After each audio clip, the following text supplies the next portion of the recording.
Africa is considered the last frontier of global development in the sense that other regions of Asia, for example, and other continents have done much better in terms of structural change and human development. But this same century has also been described as the African century. And this may mean different things to different people. But one clear notion that is captured in that description is that while Africa may well be the continent with the greatest material challenges, it is undoubtedly the continent with the greatest opportunities and potentials. And I think that this stands to reason. Earlier on today, I was speaking at an event, and I'm going to call a few, and maybe quite a few of what I said at that event, because again, it dealt with questions of Africa and innovation. Take population, for example. By 2035, Africa, we're told, will have about 1.2, 1.3 billion people. Nigeria, its most populous country, will become the fourth most populous nation in the world. Over 50% of that number will be young persons, some say 60, under the age of 25. Today, 60% of unemployment in Africa are young people. And so the implications of social upheaval are clear. Aside from that, climate change also poses special concerns, especially desertification and the drying up of, for example, the Lake Chad and its implication for lives and livelihoods, especially of those who depend on that lake. And many know, of course, that that lake used to be about 35,000 square kilometers. Today is under 1,500 square kilometers. And of course, there are huge implications for life around it, for those who farm and those who fish, and all of those whose livelihoods depend on it. Again, the challenges of healthcare delivery and education for a large population have led, in Africa in particular, to some of the worst human development indices in the world. But these challenges, all of these challenges, whether they be of population, whether they be of the human development indices that are so called, all of these challenges, in my own opinion, have peaked at a very auspicious time. A time such as we're in, a time when technology and innovation have begun to disrupt older and slower ways of achieving results. And for Africa, a time when its young innovators, its digital scientists and creatives have emerged with incredible creativity and resourcefulness. There's no question that the key to our best dreams for Africa of tomorrow is innovation. It's technological innovation. Innovation and technology. Africa will skip or leapfrog over many phases of development that other continents have had to go through. Let me illustrate what I mean with some very quick examples. We're familiar, of course, with the success of mobile phones in Africa. And I think we all understand that given this, just given the innovation around the mobile phone, there was no other path for Africa to go. We simply leapfrog from the fixed lines to mobile phones. There's no way of repeating what had been done between 1950 and 1980 in all the other nations. So it was a quick, for us, a very quick move. But what has that resulted in? On the back of mobile phones, we have seen some of the most incredible developments, especially in digital financial transactions, payments, electronic wallets, and all of those other innovative steps that would have required perhaps a whole banking infrastructure. So today, mobile telephony has opened up businesses in rural areas in Kenya, Zimbabwe, Nigeria, and has led to greater financial inclusion and wealth creation. The federal government, for example, in some of our microcredit schemes that we've run, we've given so far about 2.4 million microcredit loans to several different categories of Nigerians, especially the bottom of the pyramid. And all of it has been on the back of some kind of mobile payment system or the other. And the birth of some of the very exceptional fintech companies have also been on the back of mobile telephones. But that's just one aspect. How about healthcare? In many other countries of the world, especially in the more developed economies and countries, the desired ratio of patients, they say, is about 1 to 500 or 400. To reach that ratio, we would require 400,000 physicians alone in Nigeria. But the only way we'll be able to deliver quality healthcare to Nigerians is through a system where skilled people are augmented with intelligent innovation and technology, including telemedicine, artificial intelligence, etc. But we're already seeing today groundbreaking innovations all over Africa. Today we have indigenous companies, in Rwanda for example, animal one that's started in Nigeria, delivering blood to hospitals in remote locations using drones. But there are even more remarkable innovations. There's a 28-year-old Cameroonian, Alpha Zag, who was featured recently on CNN for inventing a touchscreen heart monitoring tablet called the Cardiopad. And that Cardiopad has potential, in my view, to revolutionize medicine, especially in remote areas. The Cardiopad provides access to healthcare for heart patients in remote areas who don't need to take long journeys to the cities where the heart specialists are located. So the tablet itself is equipped with 4 electrodes that can be attached to the patient's chest to determine whether their heart is functioning normally or not. The data is then wirelessly transmitted to the cardiopad and to the cardiopad itself and then sent to the cardiologist who can interpret it and then make the necessary prescriptions. Another Nigerian, this time in Nigerian medical, Yemi, was also featured on the same platform. He created a device that can detect cancer cells and even explosives.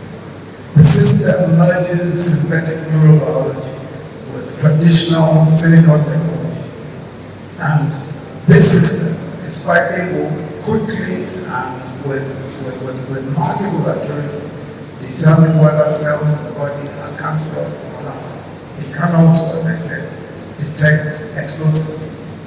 Of course, with growing threats to security globally, this particular innovation will be revolutionary.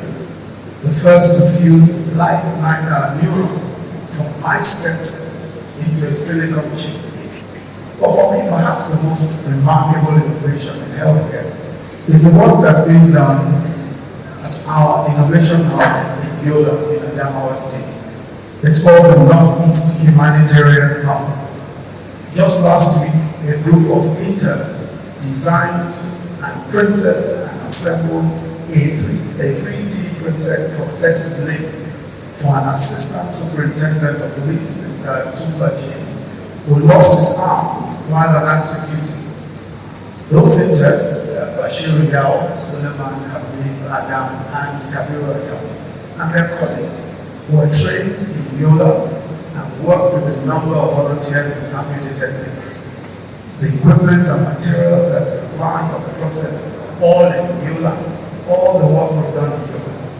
And they're able to repeat this, they're able to do this time and time again. Food security is again,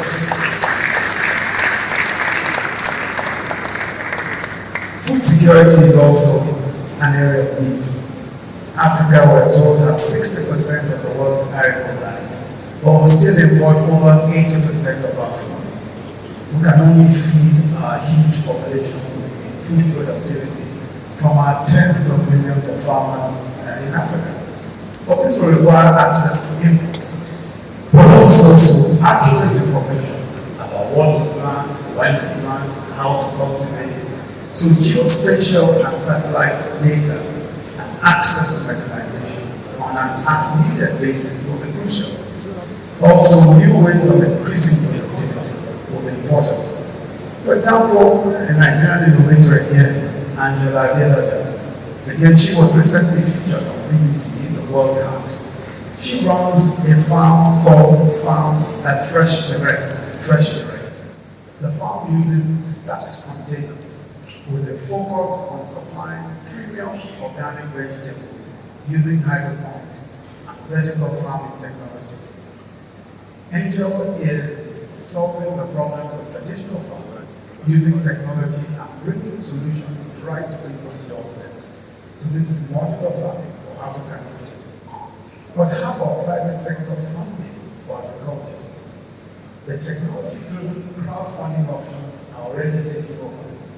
And there is Thrive Agri, for example. This is an innovative agri technology startup, which is supported by the Nigerian early-stage venture capital fund called Ventures Platform. Thrive Agri was founded by two young men, Oka, AJ, and Ayo Arika. One of them a farmer, the other a software engineer. The company leverages technology to aggregate finances for smallholder farmers. They also provide inputs and farm extension services that, so they're able to improve farm yields, and they've been able to do so fourfold for thousands of ordinary farmers across the country. So already, Thrive Agri is just one. There's another called Farm Growing. These are new innovative ways of bringing private capital to agriculture. Most of the investors, of course, never ever get to see the farms. All they wait for was their dividends. How about power? It's clear that power problems will also be largely solved by the multiples of disruptive innovations that we're seeing today. The days of the traditional model, one national grid, fed by large power stations are numbered. The smarter and more scalable options are using renewable energy sources, solar, wind, biomass, and waste power. And the possibilities are limitless. Recently, the Nigeria Climate Innovation Center, and that is located at the Lagos Business School. It's jointly owned by the federal government, the Lagos Business School, and one or two other investors. They recently concluded their climate launch pad and came up with some very innovative ideas. One of them is a company called New Digits that has developed a process of generating power from water. The product uses water and conformed solar cells to generate energy for electricity and cooking.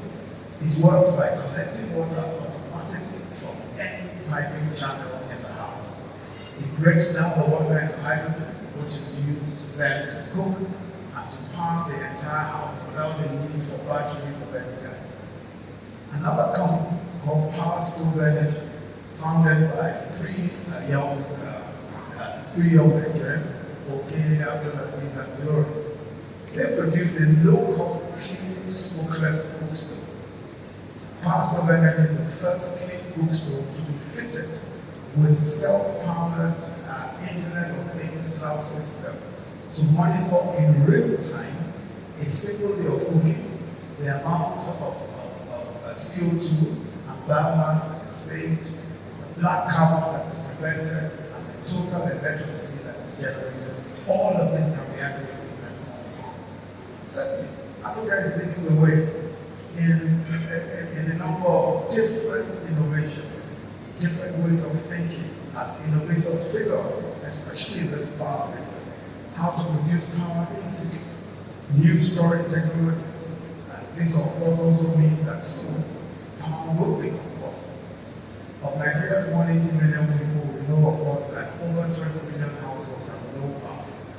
But as part of efforts to diversify power sources in order to improve access, we started a program of providing solar power with private sector support in 20,000 homes in rural villages. And that is being multiplied in the first phase is 20,000. We started in a village just outside Abuja called Wuna. Wuna is an agrarian community. It's not on the national grid, and there is no other power source. To charge their phones, there is a small entrepreneur with a small generator, and he runs a service. So if you want to charge your phone, you take it to the shop once a day, you pay a small fee, and it charges. Life in Wuna used to shut down at about 7 p.m. until daylight. But working with a PPP model, as I've explained, and the government-owned NDPHC, we partnered with Azuri Technology, a private solar company, to provide a domestic solar solution. Azuri provided that same end-to-end service in East Africa, a solar home system, including a payment system. The solar equipment itself costs under 2,000 naira, and that includes the cost of power for about an 8-hour day of power. Every home has one mounted on the roof, and for the first time in its existence, the village now has running water, solar power. The school also has power. The school hall, now of course turned to a community hall in the evenings, also has power. Each home has 4 points of light, and of course children can stay up late at night to study. The women can process their millet and yams at night. New jobs, of course, have been created. Solar installers, maintenance persons, and the management of the payment system itself. As I said earlier, today, only one guy has lost his business. Only one guy has lost his job in Wuna. That's the phone channel. Every household can have channels to their phones. But on a much larger scale, we have facilitated private solar power supply to markets across Nigeria using new extra powered lithium cells. In Sabon market, in Kano, Sura market in Lagos, in Ibadan, the Blackie market, the GCON market in Osinbajo, and several other markets. All of these are private sector driven, using solar power. And time again, we see these innovations, these solar innovations all over, not just in Nigeria, but all over Africa. And it's becoming clearer. Algeria, there are good examples in Algeria, Kenya, and all of that. And it's becoming quite evident that with innovation, with increasing innovation, especially around solar power, it becomes cheaper than cheap, more affordable, and of course more accessible to large numbers of our people. Education perhaps poses the most profound challenge and the best opportunity for innovation. In our country today, our median age is about 18. This means that over 100 million young people who are about 18 or under, and they need to get educated. And of course, in higher quality than we're delivering today. They also need relevant training for the new opportunities being created by technology and innovation. So a new curriculum is by itself an innovation challenge. And we're currently working with MIT, with Cisco, and a few other technology companies in developing a digitally compliant curriculum for primary and secondary education. The only way to do the massive numbers of young people is through technological innovation that can deliver not just the best curriculum, but also the best teachers to the highest number of people and to the highest number of pupils and students. We experimented with reaching large numbers of persons with teaching aids and instructional materials in our NPower program. The program has engaged 500,000 graduates, some as teachers, some as extension workers, and public volunteers. Each of the first 200,000 is equipped with a tablet which contains instructional materials, and every one of them has access to an open portal that has training materials on topics from entrepreneurship to code writing and programming. All of these 500,000 beneficiaries were engaged online, trained, and paid every month electronically. We're now set to adapt these games to an online teacher training and retraining program. Training for the new jobs in technology and innovation also. All of these, of course, can now be done electronically. And this is gaining momentum. The federal government, for example, is investing in expanding the work of training developers, data scientists, and artificial intelligence experts for quality jobs locally and internationally. This was pioneered by Andela, a company co-founded by Nigerian Yemi, a technological innovation fund from AFDP BOI, and recently announced CBN Bankers Committee 200 billion fund will focus on funding some of these training initiatives. It is very clear that there is so much that is being done. Of course, there's so much opportunity to do even much more. And I say for good or for ill, because any or either scenario is possible.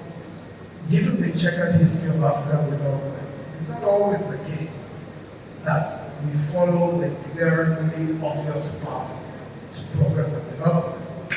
If Africa fails, the global impact will be unimaginable. Especially because, but if, of course, if Africa succeeds, that impact will